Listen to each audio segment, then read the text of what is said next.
Bismillahirrahmanirrahim. Assalamualaikum warahmatullahi wabarakatuh. Waalaikumsalam warahmatullahi wabarakatuh. Alhamdulillah, nahmadu wa nasta'inu wa nastaghfiruh wa na'udzu billahi min syururi anfusina wa min sayyiati a'malina. May yahdihillahu fala mudhilla lahu wa may yudhlil fala hadiyalah. Amma ba'du. Anak-anakku yang berbahagia, kelas 12 MIPA 3 karena setelahnya langsung tidak ada apa lagi, jadi kita bisa leluasa. Oke, pada kesempatan ini kita akan bahas materi pertama tentang makna dan teladan Asmaul Husna, 7 Asmaul Husna. Nanti di season akhir kalian akan diskusi, menyamakan persepsi, kasih waktu 5 menit, dan setelah itu melaporkan gagasan atau ide besar yang Anda sedang tulis. Pasti sedang tulis. Kalau belum nulis, kita punya waktu seminggu lagi. Oke, Bapak bagi layar. Sebelum itu Bapak izinkan untuk menyampaikan sedikit materi tentang menganalisis makna Asmaul Husna ya. Pertama, berangkat dari pengertian Asmaul Husna, sudah tidak asing. Asmaul Husna itu nama-nama baik ya, nama-nama terbaik. Ya, bahasa terbaik itu sebenarnya kurang cocok bagi Allah karena tidak ada saingan, baik aja. Kalau untuk manusia ada baik, ada terbaik. Ya, kalau mau disuperlatifkan sebenarnya bukan rangka dalam bersaing.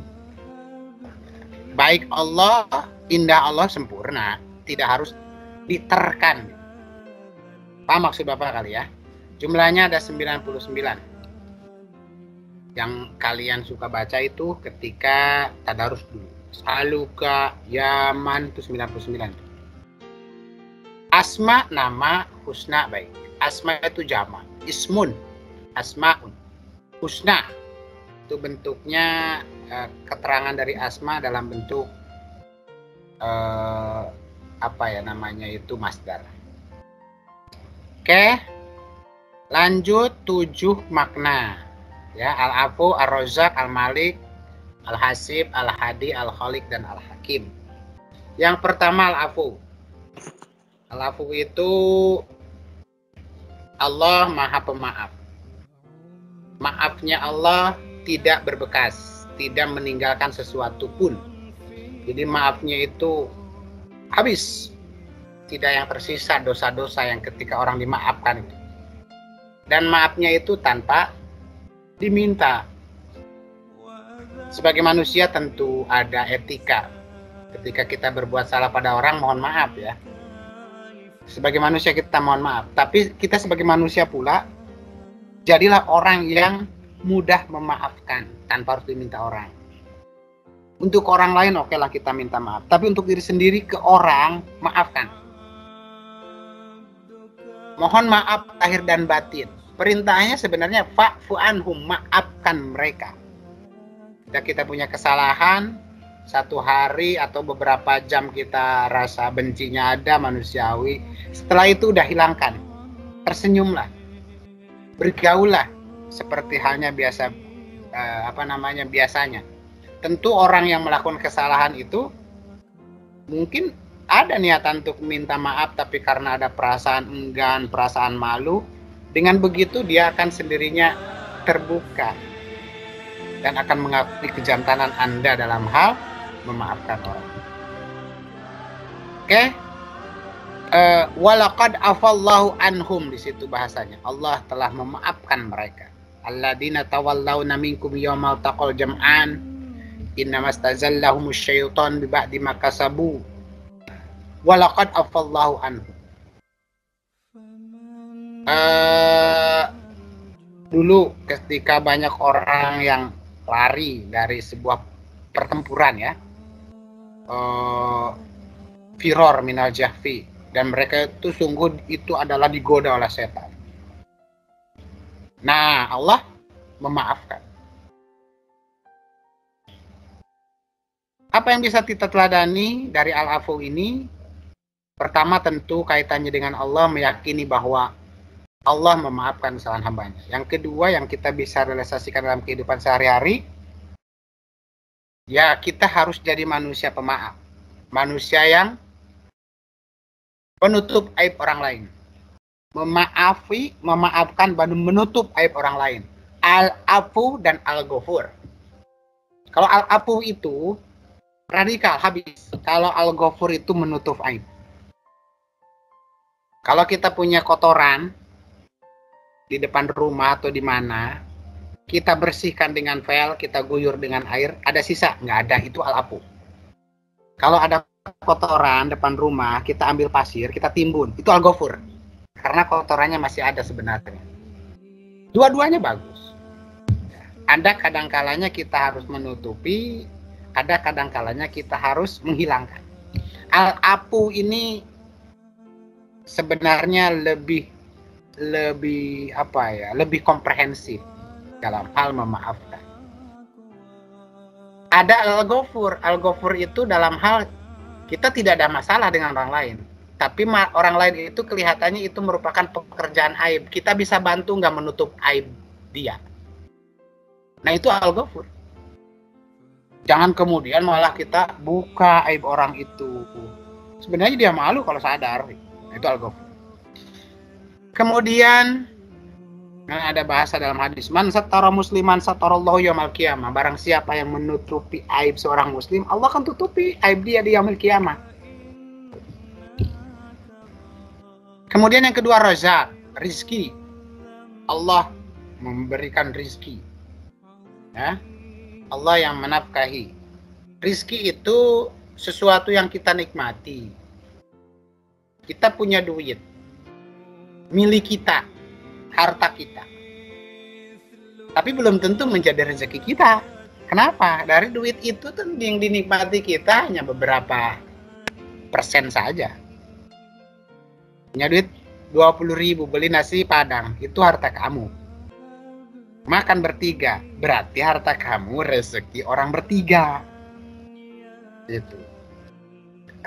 Kalau saya lebih menyederhanakan, rezeki itu yang masuk ke, kalau makanan itu yang masuk ke tempat kerongkongan kamu. Kalau belum masuk ke kerongkongan kamu, itu belum rezeki kamu. Itu masih harta kamu. Atau rezeki itu yang kamu bisa manfaatkan untuk bersedekah. Yang efek amal sedekahnya itu kembali kamu, tidak harus dimakan. Karena namanya rezeki itu kan bisa makanan, bisa nafkah, bisa beberapa hal yang lain. Rezeki kesehatan yang kita rasakan. Allah yang menciptakan ya rezeki, dan Allah juga yang menciptakan sebab-sebab. Untuk mendapat rezeki kan bukan doa kemudian kemplung dari atas sekarung duit, bukan. Ada proses yang harus dijalani sehingga rezeki itu bisa diraih. Manusia itu wajib menjalani proses. Adapun mendapatkan hasil itu adalah bonus. Yang diberikan pahala itu apanya? Prosesnya. Prosesnya dijalani.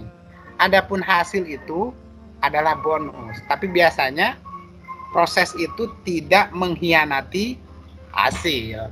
Jadi hasil itu sebagaimana berjuangnya kamu dalam proses gitu. Kalau kamu ingin kaya dengan bisnis, dengan ya jualan apa saja, Allah yang maha memberikan rezeki. Jadi harus apa ya? Harus optimis. Ya kalau ingin kaya kemudian menang di rumah, nggak jualan nggak apa, lantas jalan apa yang akan Allah berikan kan? Seperti itu. Sebenarnya bagi Allah gampang, tapi di situ ada hukum kausalitas. Ada hukum kausalitas, ketergantungan, atau ada sebab akibat yang harus kita jalani. Oke, apa yang kita bisa teladani? Allah menjamin rezeki setiap makhluk, berusaha mendapatkan rezeki ya. Kemudian ini ada ayat Al-Quran, Allah berfirman, wa mami dabbatin fil ardi illa 'alallahi rizquha. Tidak ada satu binatang melata pun di dunia ini, di muka bumi ini, kecuali Allah berikan rezekinya. Allah jamin rezekinya. Sebenarnya manusia di muka bumi ini itu cukup. Yang bilang nggak cukup itu untuk hidup cukup. Yang nggak bilang nggak cukup itu adalah untuk memenuhi gaya hidup. Nah, ini gaya hidup ini. Yang kedua, kita harus berbagi rezeki kepada makhluk lain. Ya. Ya ayyuhalladzina amanu anfiqu mimma razaqnakum. Nah, ini perintahnya, berinfaklah dari harta yang kita miliki, dari rezeki yang kita punya. Al-Malik itu Allah Maha Penguasa. Allah yang tidak butuh pada sesuatu dan dia adalah yang dibutuhkan oleh kita. Memiliki kekuasaan atas pengendalian dan pemeliharaan kekuasaan tersebut. Oke? Apa yang kita bisa teladani? Ya. Pertama, meyakini bahwa Allah Maha menguasai segala kekuasaan. Yang kedua, untuk kita ya dalam kehidupan sehari-hari lah, ada proses minta izin lah pada pemilik barang dan bertanggung jawab. Kita punya badan ini Allah punya, dititipkan pada diri kita. Ya, kita harus bertanggung jawab atas kepemilikan nisbi kita. Sejatinya kita milik Allah. Atau kita dipinjemin barang sama orang, atau kita minjam, bertanggung jawab atas apa yang kita pinjam. Ini contoh konkret dari teladan sifat Al-Malik diantaranya. Kemudian selanjutnya Al-Hasib. Al-Hasib itu Allah Maha Perhitungan, Allah Maha Mencukupi. Ya. Wa idza khuyyitum bi tahiyyatin fahayyu bi ahsani minha aw rudduha. Innallaha kana ala kulli syai'in hasiba. Dia Allah itu. Jadi kita ketika dihormati sama orang lain, diberikan salam, maka balaslah penghormatan itu dengan lebih baik. Assalamualaikum, maka kita jawab waalaikumsalam warahmatullahi. Assalamualaikum warahmatullahi, kita jawab waalaikumsalam warahmatullahi wabarakatuh. Ketika orang assalamualaikum warahmatullahi wabarakatuh, kita jawab waalaikumsalam warahmatullahi wabarakatuh wa magfiratuh. Jadi harus lebih. Ketika orang kasih Anda 1.000, suatu saat balaslah 10.000. Iya kan?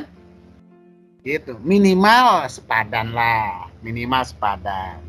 Jangan orang berbuat baik dibalas dengan kejelekan. Manis dibalas dengan pahit. Itu tidak ada. Itu tidak mencerminkan orang yang mengamalkan sifat asma Allah al-Hasan. Lanjut, apa yang kita bisa teladani? Ya itu tadi, meyakini bahwa Allah memberikan kecukupan dan membuat pertimbangan. Yang kedua, kita harus selalu mengintrospeksi, mengevaluasi diri ya secara konsisten. Kalau bisa ada daftar checklist ya kegiatan kita, yang mana yang salah, mana yang benar. Tapi untuk benar jangan dihitung. Khawatirnya nanti malah riya. Yang salah-salahnya aja supaya baik. Kemudian yang kelima Al-Hadi. Allah Maha pemberi petunjuk, ya. Wa kadzalika ja'alna likulli nabiyyan aduwwan minal mujrimin wa kafa bi rabbika hadiyan wa nasyira. Cukuplah bagi kita Allah yang menjadi petunjuk kita. Al-Qur'an. Al-Qur'an itu Al-Hadi. Jadikan Al-Qur'an sebagai petunjuk kita, ya. Meyakini bahwa petunjuk Allah itulah petunjuk yang sempurna. Kemudian membagikan petunjuk pada orang lain dengan sungguh-sungguh dan tanpa pamrih ini dalam kehidupan sehari-hari kita. Selanjutnya Al-Khaliq. Al-Khaliq itu Allah Maha Pencipta, menciptakan tanpa suatu contoh terlebih dahulu.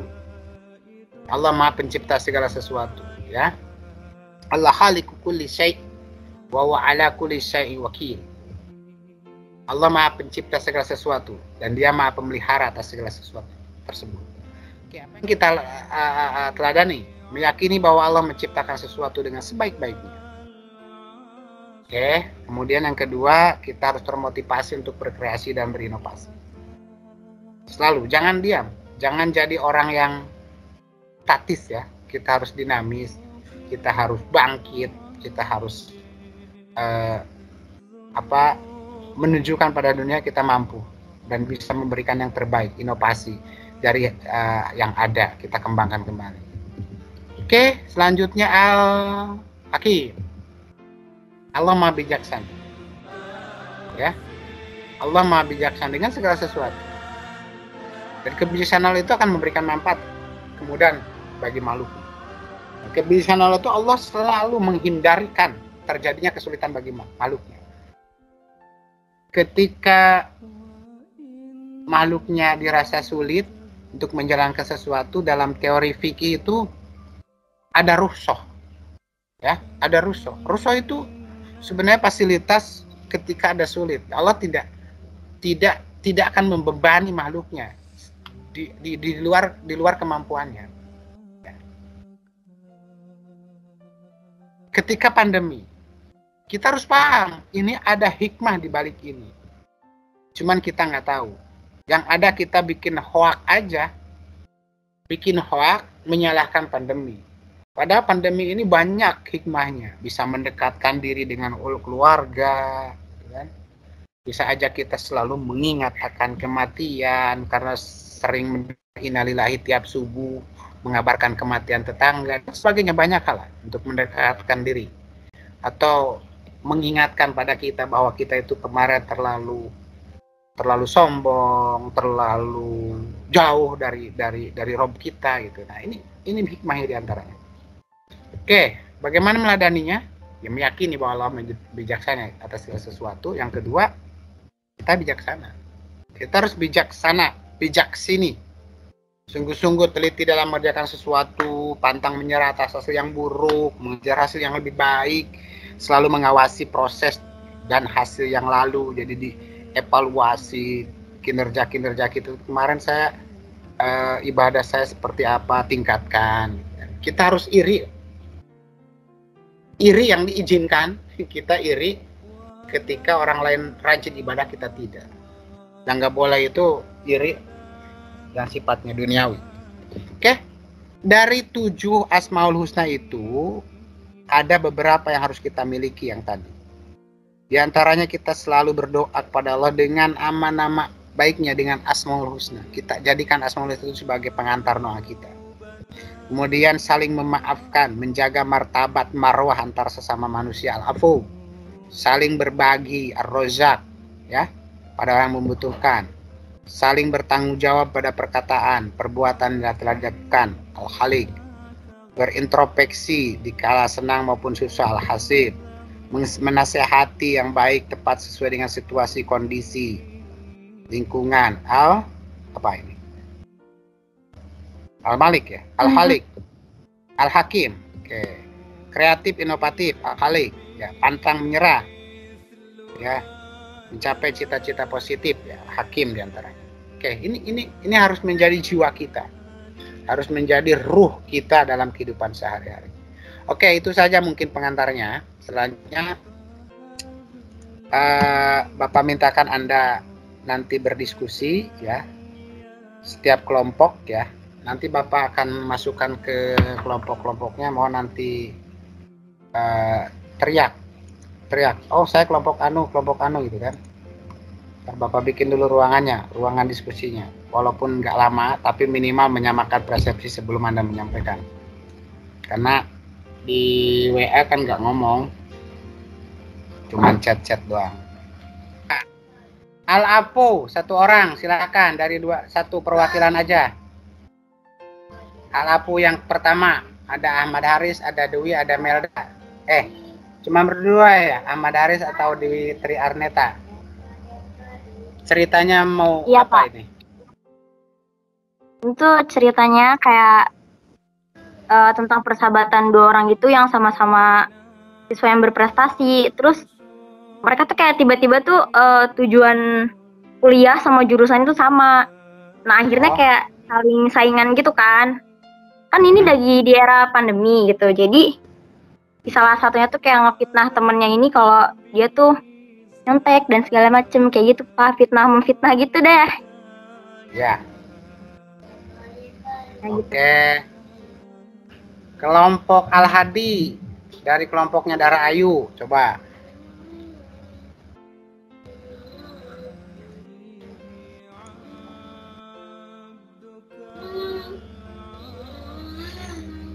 Dara Ayu mana, Dara Ayu? Iya, Pak. Ya, silakan.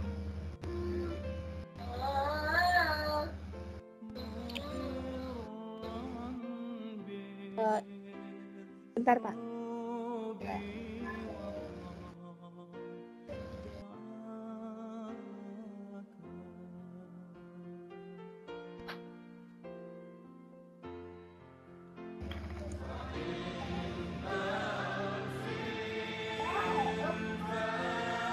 Gini, Pak.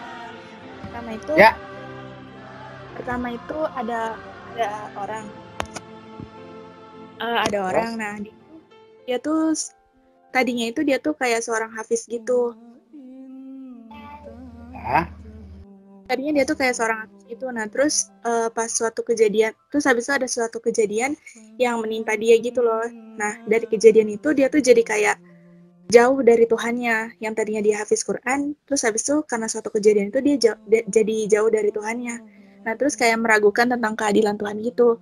Nah, terus karena dia udah jauh dari Tuhannya, terus ada satu kejadian lagi yang menimpa dia, sehingga dia tuh jadi kayak apa sih namanya, mendapatkan petunjuk lagi buat kembali kepada Tuhannya. Gitu, Pak. Oke. Ya. Dari Mau Al-Hakim, kelompok Rehanatu. Silakan.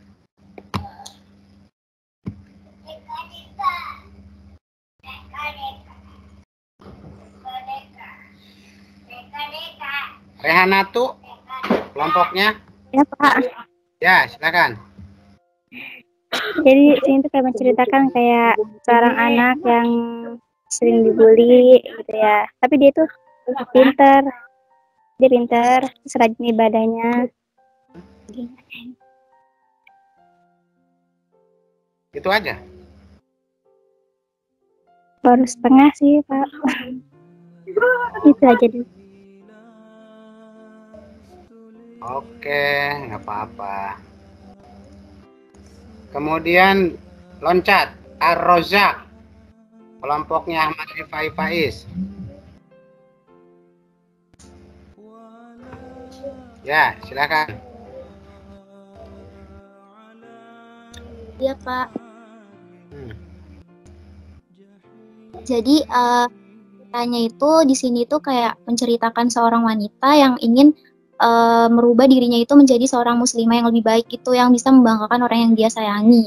Nah, dikarenakan dulunya itu dia kayak tomboy, nakal gitu. Terus nah dia itu kayak sering menyakiti hati-hati orang terdekatnya, dia itu pengen berubah menjadi lebih baik. Terus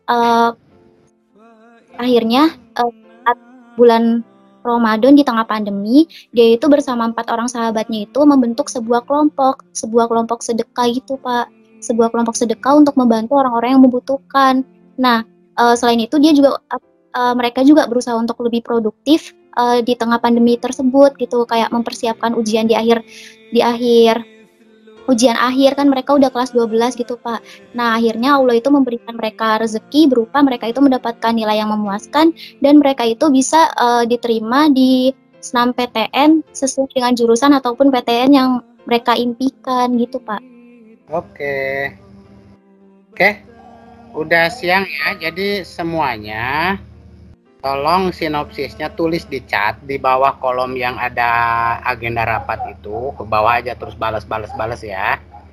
Satu kelompok per kelompok satu sinopsis, nggak usah panjang-panjang, 1 paragraf 2 paragraf aja ya, karena kita sudah melewati batas waktu nih, Bapak nggak enak sama kalian. Oke, mungkin pertemuan kali ini kita cukup, Bapak hanya ngontrol. Saya yakin semuanya sudah punya sinopsis. Tinggal dituangkan di sini nih. Ini chat Anda kan? IPA 3 ya. Nah, nanti di sini aja nih, dibalas di bawah aja, nggak apa-apa. Nah, balas itu per kelompok aja. Jadi nanti akan ketahuan di sini. Oke ya. Oke, pertemuan kali ini Bapak cukupan sampai di sini. Silahkan dibuka kameranya. Saja untuk pertemuan kali ini. Terima kasih atas perhatiannya. Jangan lupa sinopsisnya ditaruh di kelas ya. Makasih. Billahi taufiq hidayah. Assalamualaikum.